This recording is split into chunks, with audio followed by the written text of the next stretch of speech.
The way to use data for impact is not academic writes grants, academic does study, academic analyzes results, academic publishes results, dissemination, hope for the best. I think we need embedded tools that use all of the cutting edge of machine learning, AI, causal inference, statistical theory, but are embedded at, rather than point of care, really point of decision.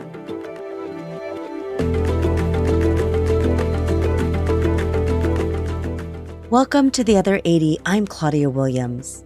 If you're like me, you probably think of academics as remote intellectuals who are not engaged in real-world problems. Being at the UC Berkeley School of Public Health has really busted that stereotype for me. My guest, Maya Petersen, is the perfect demonstration of an academic who is committed to impact. She showed up in San Francisco to help the mayor and health leaders grapple with COVID and now has a day named in her honor. She collaborates with colleagues in East Africa to scale HIV prevention strategies that work. And she is even, and this was a surprise to me, advising the Medicaid team in California on whole person care. Her number one suggestion to other academics looking to make a bigger impact: don't be afraid to show up and help. So please welcome Maya Petersen to The Other 80.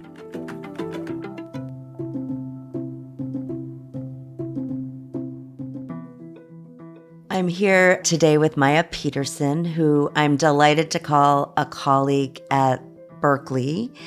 Wonderful, wonderful to have you on the show today. And maybe just to start with, what's important for people to know about you? I think I am a passionate believer in the ability of academics to have an impact in the real world on real people's lives, and the power of bringing together different disciplines, different perspectives, different voices, and different teams in service of that impact. We're going to do a few deep dives into your own real-world experience. And we'll start by saying that June 18th is Maya Petersen Day in San Francisco, commemorating the really key and pivotal role you played in guiding San Francisco through the COVID pandemic. And so I'm going to kind of take us back in time to that first encounter you had with them and just ask, how did you get involved? What was happening? What were you offering back at those beginning days in March of 2020? Yeah, so I think my initial response to the COVID pandemic, right when it first came out, and none of us had any idea if this was going to be a short thing, a long thing, was it a big deal? Should we be worried? And a number of people said, "Oh, Maya, will you come talk about it?" And I said, No, I'm not the right person. I don't know anything about this. And then kind of quickly realized that actually very few people knew anything about this. And if you're an infectious disease epidemiologist and a pandemic is starting, you need to step up in a major way. It took a little bit to sink in, but it was so new for all of us. I'd say I got involved in the local response through really two pathways. One was early on, the city and the hospital in particular, I think starting with the San Francisco General, were trying to figure out what was going to happen, right? I mean, we had seen the early numbers coming out of New York. The city was trying to figure out to what extent did they need to open surge hospitals? Where were we heading as a city? And there weren't great tools to let people make quantitative inferences and kind of get their heads around the uncertainty. There were some online tools, and honestly, it was late at night with my husband, Josh Schwab, who also works at Berkeley Public Health, looking at these online tools. And really, to his credit, he said there are errors in these tools. Wrote the people who'd written them, tried to fix them, wasn't working. And he's like, look, I'm going to write something myself. Huge credit to him that first night. So wrote up kind of a first version of a really basic mathematical model to do projections. And we sent it along to the hospital to help with their planning. And really it went from there. I mean, it became immediately apparent that there just weren't the rigorous, but also usable and timely tools that decision makers and policymakers needed to guide their decisions. Like that sort of tool is never going to form all of the decision, but it was a key input and it was an input that was missing. So from there, really began working with Grant Colfax, who's the director of health for the city of San Francisco, and got pulled into presenting to the heads of the city because, again, there was just a vacuum in terms of ways to make sense of quantitative information that was available. We started out very simple. And again, I remember a couple early conversations with Grant saying, you know what, you really need to find somebody who's an expert in this. I'm not an expert in this. And he said, okay, Maya, but if you're going to find me someone, it needs to be in the next 24 hours because I need help. And it was just a reminder that you're not always going to be an expert. Sometimes you just need to show up, do your best, improve as you go, be clear about your uncertainty and communicate well. And that can be a big service to the city. And so we ended up working, starting with the city and county of San Francisco, sort of evolving the complexity of these models as we learned as a community more about the epidemic, as we got more data, as we got more information, and then kind of built out from there to end up doing modeling for all of the counties of California.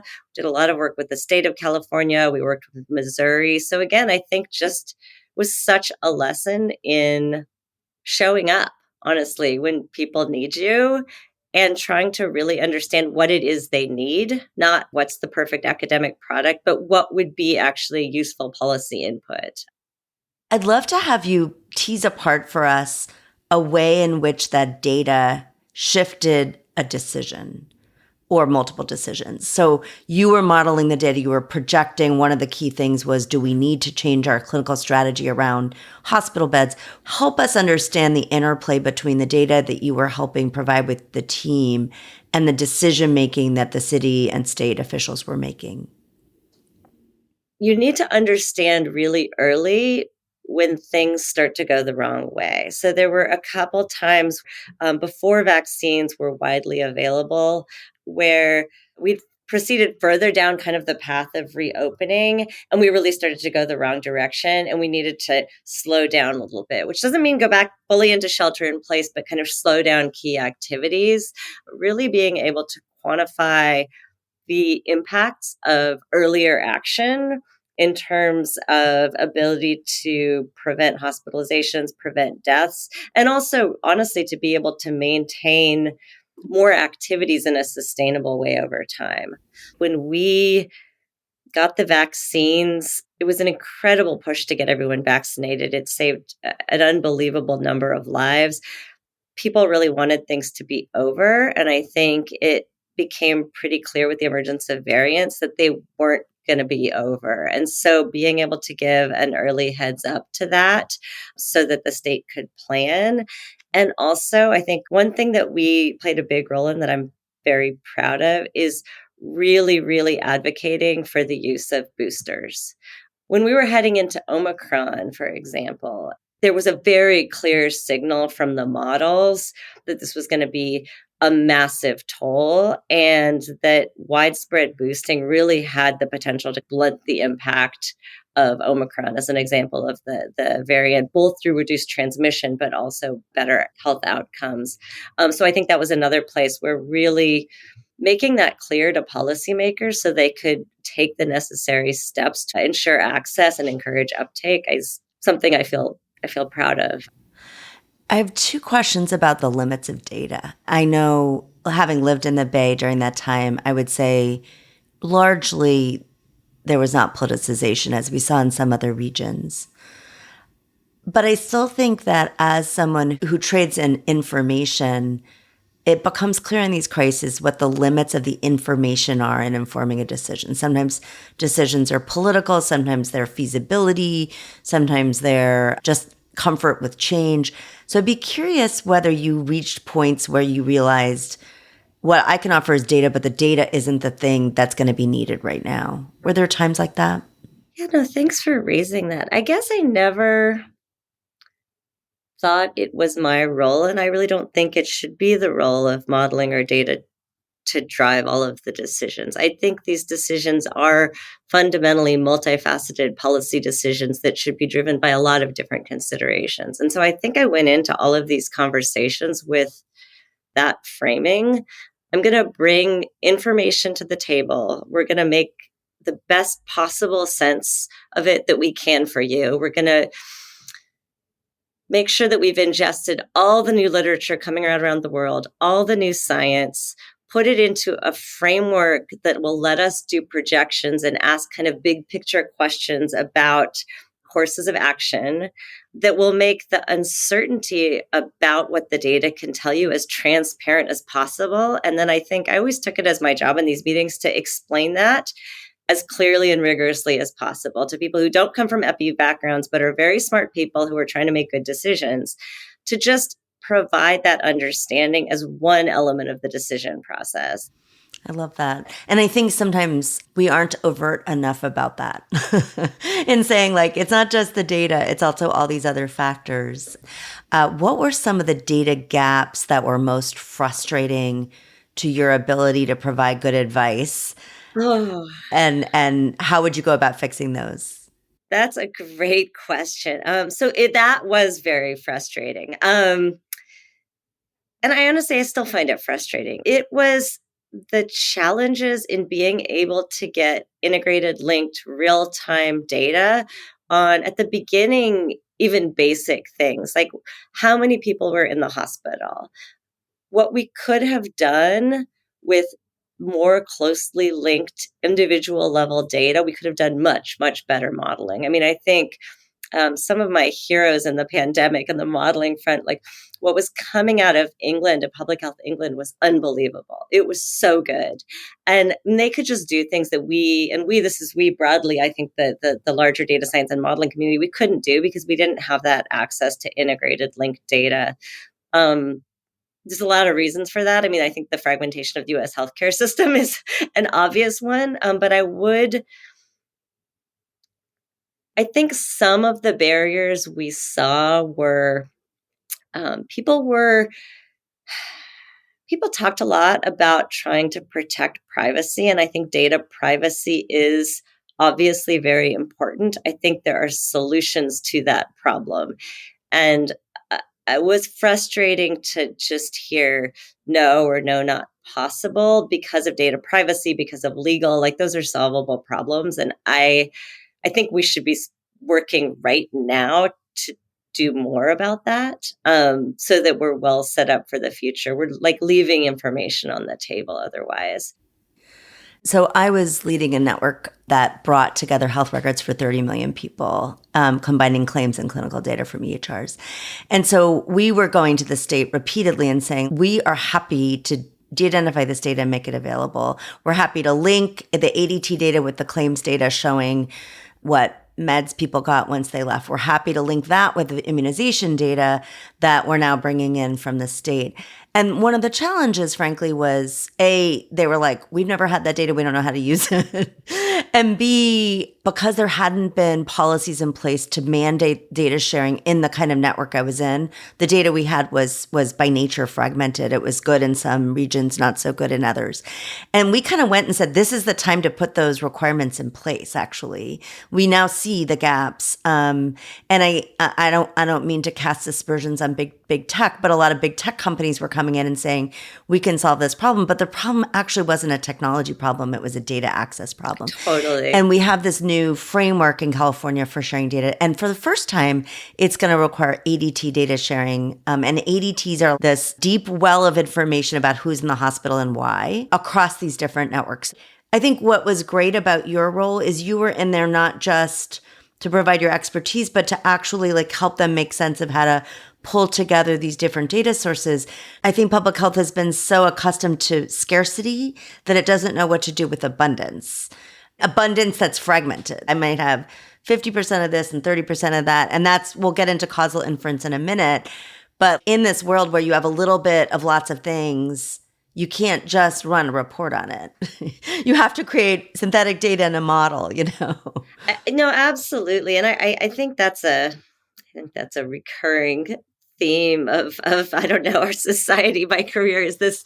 I think we've had again and again this idea that if you build it, they will come. If you build nice data sharing resources, good things will happen. And that's the other key piece, is that you have to have usable tools for making sense of those data. And that really does require going beyond fancy data visualization. I mean, I think that that's the other thing that we saw a lot of in the pandemic was, for lack of a better word, fancy front ends of tools that were actually not making the best sense of the data. But I think I've seen that as well beyond COVID and beyond the pandemic response, that you can build fancy dashboards with what look like actionable insights. You need to be very careful what's going into your actionable insights and be giving really careful attention to the assumptions that underlie what you're spitting out, the uncertainty of it, and how you communicate that in a transparent way. And that's like a recurring theme. It was certainly true in COVID, but I think it's really like across the health space. Definitely something I'm passionate about. I mean, I think the flip side is also true, though. Like, I think the other thing you saw a lot in COVID that I don't think was the right way to go, at least for this role of like really guiding meaningful local decision making, was the sort of model of everything approach.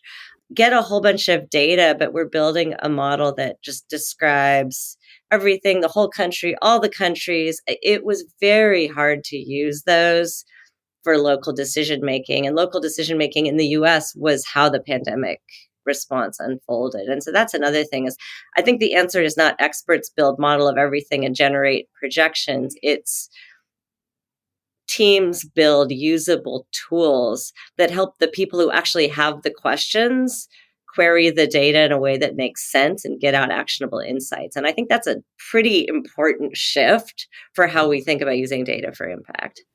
And I remember all the tugs of war between like local and state and the CDC and who gets the data and who asks for the data, where hospitals were also like, wait, why do I have to fill in your portal form at the CDC when I have live feeds going in somewhere else?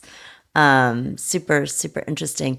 I want to take a bit of a step back because we've kind of dived into this real world example of the amazing ways in which the kind of work you do can influence decisions, but to sort of take a step back and talk about causal inference for a minute. Sure, always. Always happy to. Always happy to talk about causal inference. And I'll set it up, but also nudge my setup if it's appropriate. In a perfect scientist-defined world, every decision we would make, assuming zero cost, would have a structure where we could do a trial and have a control group and assign people in a random way to those two groups.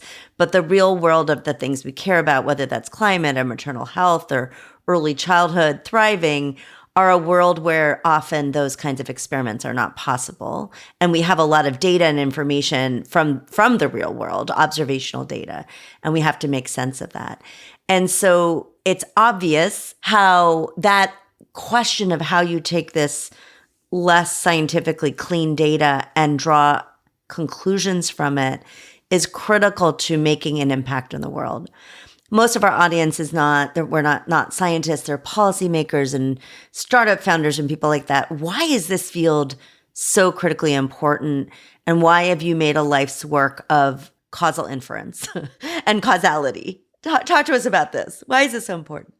I mean, fundamentally, what the field of causal inference is about, what causality is about, it's about how do we learn from data that exist in the world, one, why we're seeing what we're seeing, and two, how do we act to change it?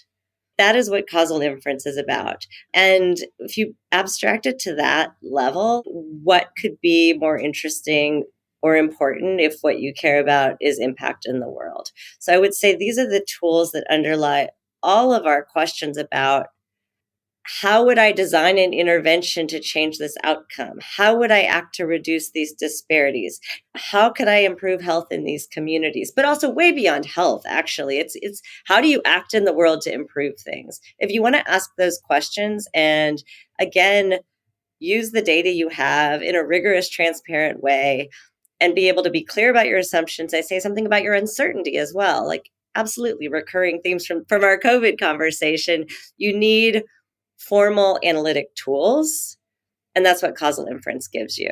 I think most people are kind of comfortable with the idea at this point that there's all sorts of things that where kind of common sense fails us and we need statistics. But once you get to the complex real world settings, being able to crisply frame, ask, and answer the questions that you want and need to answer for impact requires going beyond common sense, requires a formal toolkit. So that's really what the field of causal inference provides. I might shift your setup a little bit. Like, I don't even think it's a matter of saying, like, oh, if we could always do a trial, we would do a trial. I actually don't think there's this clear dichotomy. Don't get me wrong, I run all sorts of randomized trials. I think randomization is an incredibly powerful tool for supporting stronger causal inference.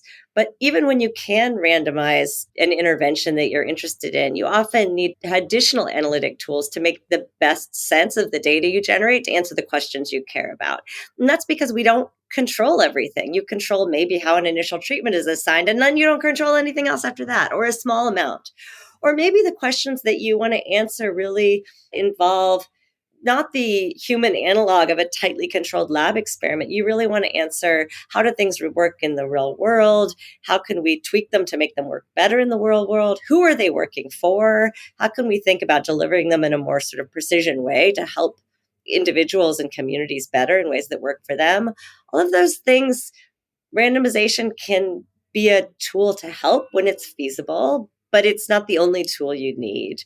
And then lots of things, as you said, you just can't do randomization at all. So really, how are we being responsible with this wealth of data that we're generating as a global community to kind of learn from it in as rigorous and timely a way we can to put it to use for us? And I think that's why I'm passionate about causal inference. It's like the toolkit that lets you do that. And let's dive into your work in East Africa. So you've been using these methods with a team in East Africa to ask really important questions around how to deploy and scale prevention and treatment approaches for HIV. Talk a little bit about what you're doing, why you're doing it that way, what you've learned so far. Help us see the picture of the results that can come out of this kind of important work. Yeah, so thanks for asking about that. So this is work that I co-lead with Drs. Diane Havlier at UCSF and Dr. Moses Kamya at Makerere University in Uganda. And so this really came out of originally this motivation that we had the tools to end the HIV epidemic, so why weren't we doing it? That we had these incredibly powerful treatments available, that they could transform lives of people living with HIV, and they could also reduce transmission of HIV.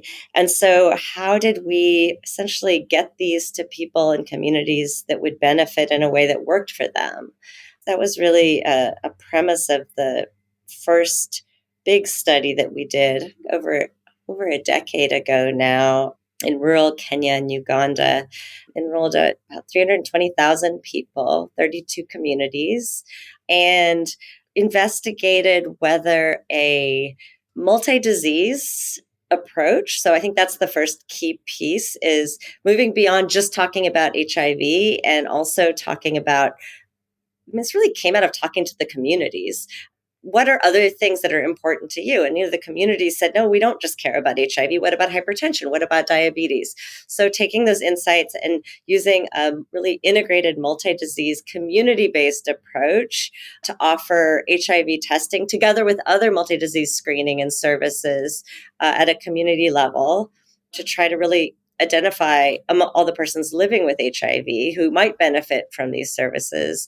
And then person-centered care models. So again, really putting people first and figuring out ways to deliver HIV care services in a ways that worked for them and their lives, the complexity of their lives.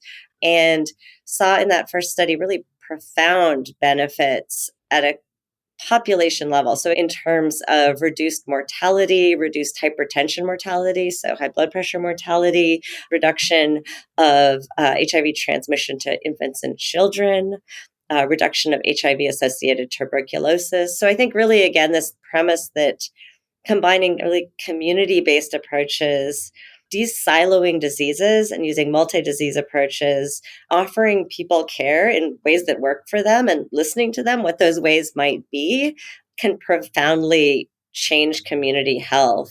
But as you can imagine, collecting comprehensive multi-disease health data in a realistic setting over a 3-year time in over 300,000 people, those are going to be complex data to make sense of. So how do you do that in a highly rigorous way, bringing in complications like how do you account for the fact that you're not going to measure all outcomes on everyone, and the people you measure them on might not be the same as the people you don't. So how do you bring that in a rigorous way into your analytics? How do you understand how some of the findings that you saw in your trial might translate more broadly, either moving forward in time or rolled up in scale? So just a few of the examples of how you actually need, even in a randomized control trial, these more rigorous methods for kind of understanding and quantifying impact. I'm thinking about a conversation I recently had with Dr. Tomas Aragon, who you know, I'm sure. Very well, yes.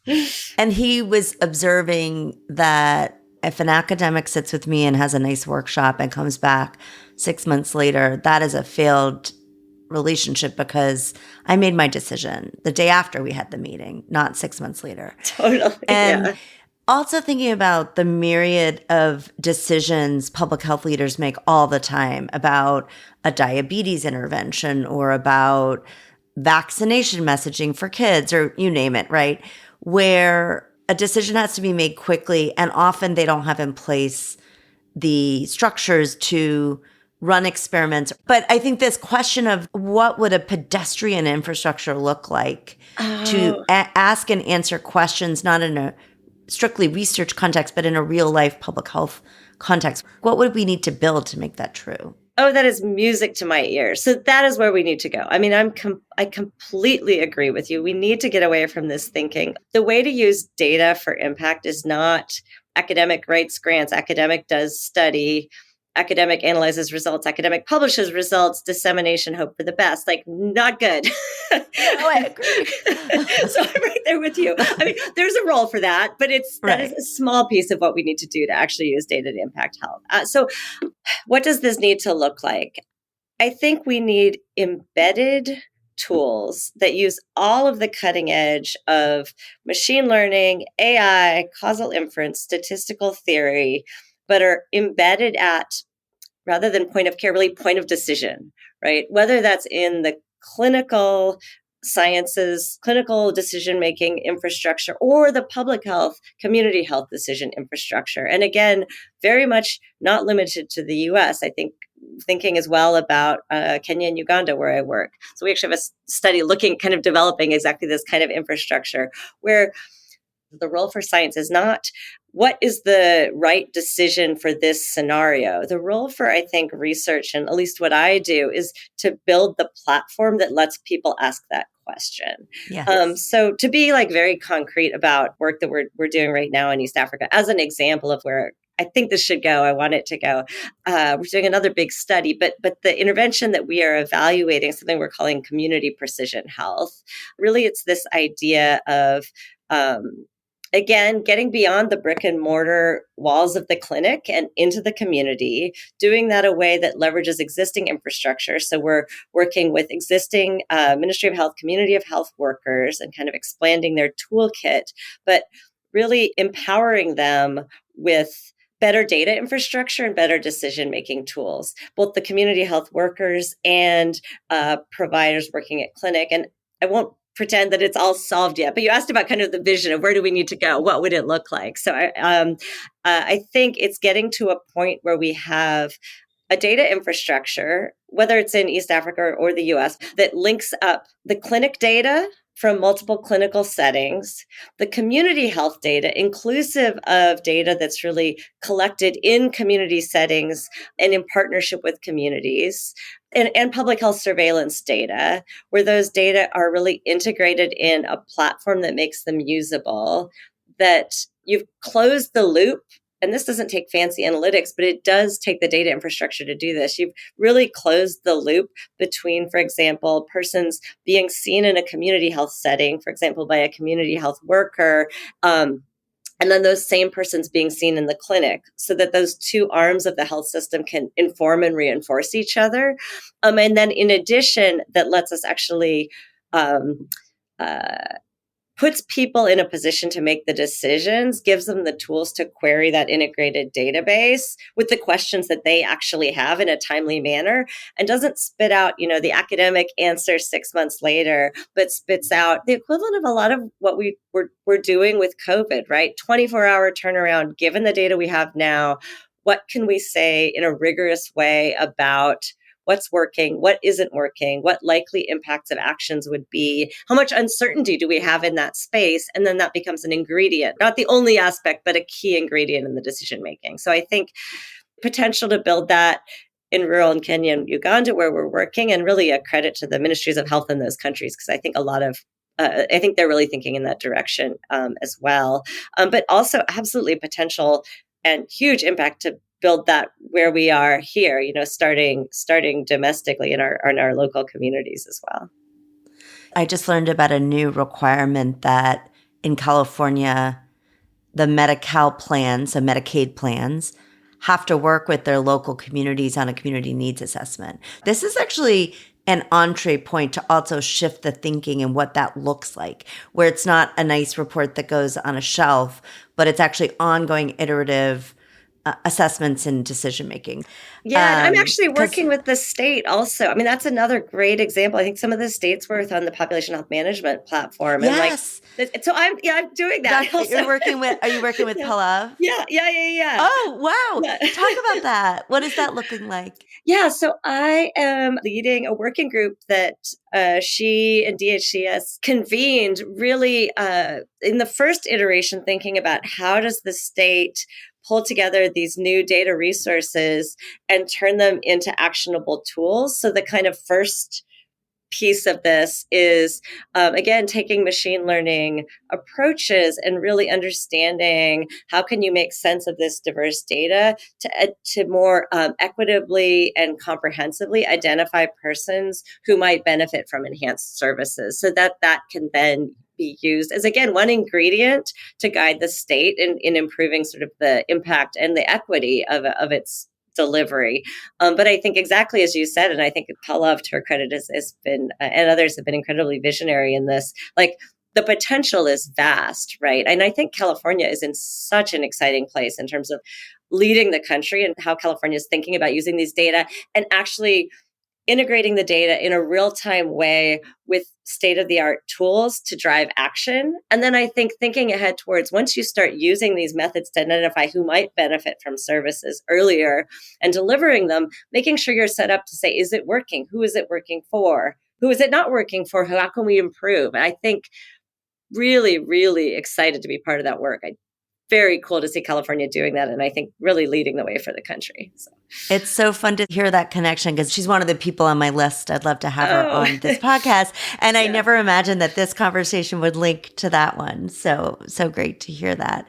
Along these same lines of precision health, precision public health, you've joined up with UCSF to launch a new cross-organizational effort focused on precision health that includes both a new degree program and other kinds of research platforms. Can you talk a little bit about what that's going to look like, or what that does look like already? So this was a chancellor-led initiative that was launched, I think, about 2.5 years ago. I think really born out of this idea of the chancellors that the two campuses could do more together than they're doing separately, which I, as someone who's lived a kind of bi-campus life forever, it was really music to my ears.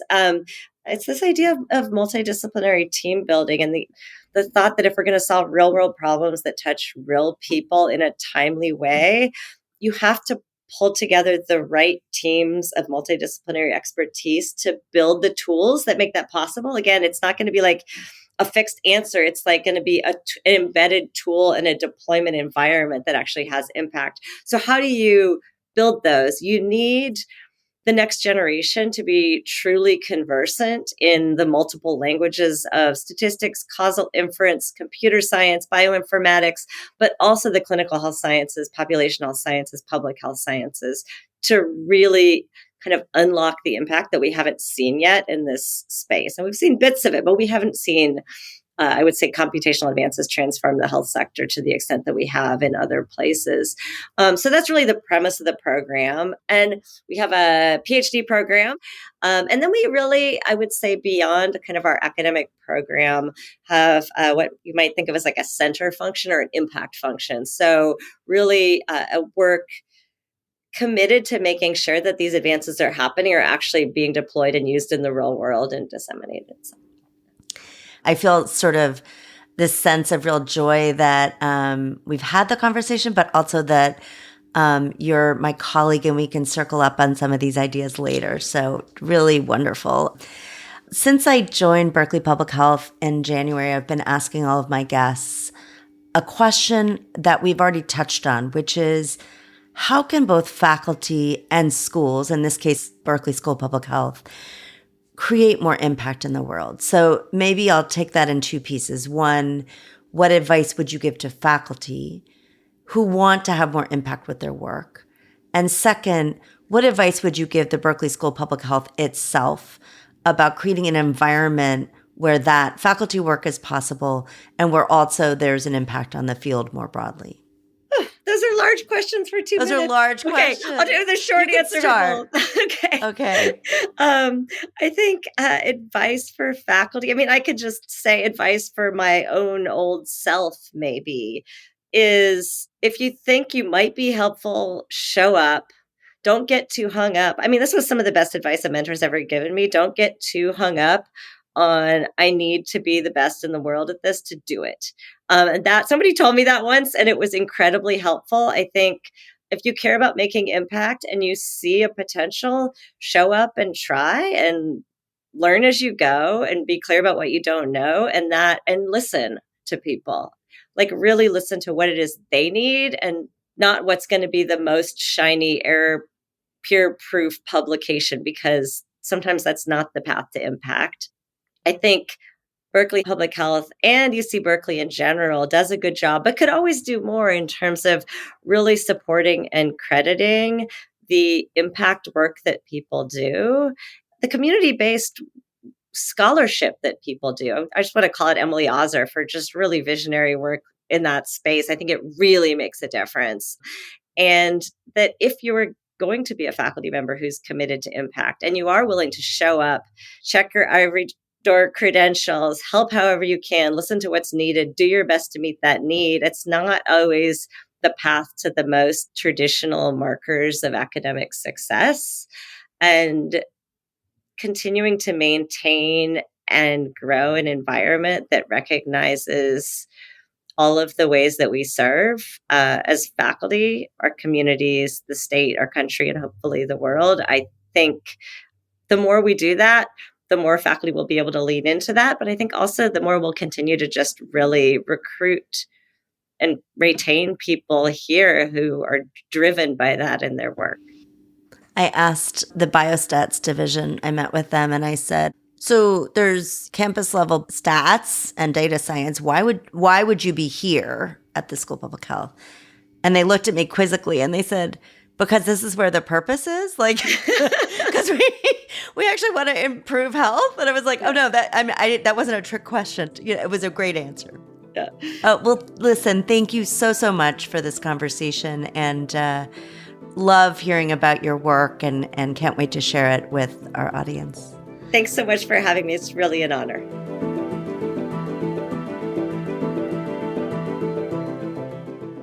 This episode is the last in a 3-part series on lessons learned during COVID. If you missed the first 2, take a listen to our episodes with Tomas Aragon and Ann Zink. All 3 talked about the need to build local solutions around local conditions. And for that, we need local real-time data.